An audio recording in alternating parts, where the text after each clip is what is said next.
வணக்கம் மக்களே, சற்று முன் கிடைத்த மிக முக்கிய தகவல் ஒன்றை பார்க்க போகிறோம். ஓபிஎஸ்க்கு ஆதரவாக சசிகலா அவர்கள் அதிரடியாக பெரும்படையுடன் பிரச்சாரம். திடீர் தகவல். இந்த ஒரு தகவலை பற்றி தான் நாம் பார்க்க போகிறோம். தகவலை பார்ப்பதற்கு முன்னதாக நீங்கள் நம்மளுடைய சேனலுக்கு புதிய பார்வையாளர்களாக இருந்தீர்கள் என்றால் மறக்காமல் நம்மளுடைய சேனலை சப்ஸ்கிரைப் செய்து வைத்துக் கொள்ளுங்கள் மக்களே. தற்பொழுதைய பொறுத்த வரைக்கும் நம்மளுடைய பன்னீர்செல்வம் அவர்கள் பாரதிய ஜனதா அவர்களுடன் கைகோர்த்து கூட்டணி அமைத்து தற்பொழுது சுயேட்சை சின்னத்தில் ராமநாதபுரம் தொகுதியில் போட்டியிட்டு கொண்டிருக்கிறார் என்பதும் குறிப்பிடத்தக்கதாக பார்க்கப்படுகிறது. இந்த ஒரு சூழலில் தற்சமயம் வரைக்கும் நம்மளுடைய பன்னீர்செல்வம் அவர்களுக்கு பெரும் விதத்தில் ஆதரவை இருந்து கொண்டிருந்தாலும் அந்த ஆதரவை கூட்ட அதிகரிக்க நம்முடைய சசிகலா அவர்களும் அதிரடியாக பிரச்சாரத்தில் ஈடுபட உள்ளதாகவும் தகவல்கள் ஒன்று வெளியாகி கொண்டே இருக்கிறது. இந்த ஒரு சூழலில் சசிகலா அவர்கள் தற்பொழுது பன்னீர்செல்வத்திற்கு ஆதரவாக நின்று பிரச்சாரம் பண்ணால் பலவிதமான விஷயங்களை சொல்வதற்கான வாய்ப்புகள் என்பது மிக அதிகமாகவே இருந்து கொண்டிருக்கிறது என்று கூறலாம்.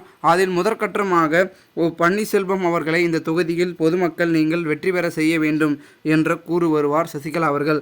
அதற்கான காரணம் என்னவென்றால் தற்பொழுதைய பொறுத்த வரைக்கும் நான் செய்த தவறால் எடப்பாடி பழனிசாமி என்னையும் பன்னீர்செல்வம் அவர்களையும் அனைவரையும் கட்சியிலிருந்து நீக்கியிருக்கிறார் என்று ஒருமையிலும் பேசியிருப்பதாக கூறப்படுகிறது சசிகலா அவர்கள்.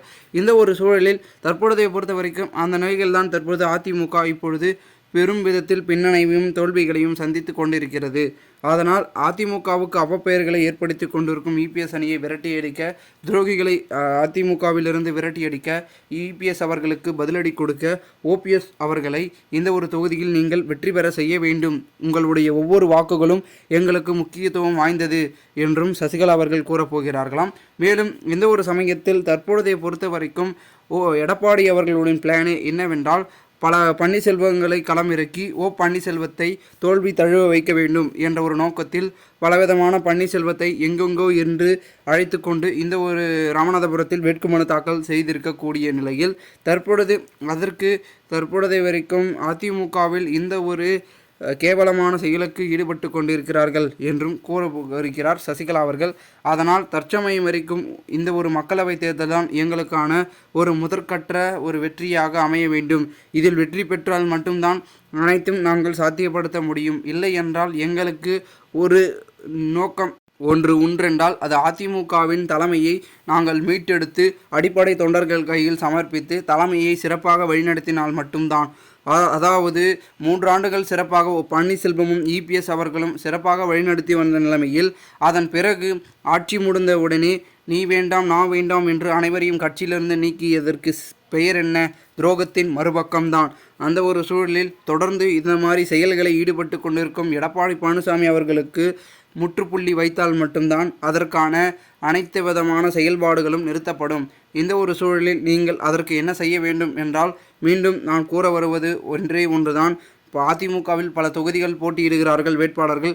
அதெல்லாம் முக்கியமில்லை. இந்த ஒரே ஒரு தொகுதி ராமநாதபுரம் தொகுதி தான் முக்கியம் வாய்ந்த தொகுதியாக பார்க்கப்படுகிறது. பன்னீர்செல்வம் அவர்கள் வெற்றி பெற்றால் கண்டிப்பாக நாங்கள் பெருமிதத்தில் அதிமுகவின் தலைமையை கூடிய விரைவில் வென்றடைவோம்.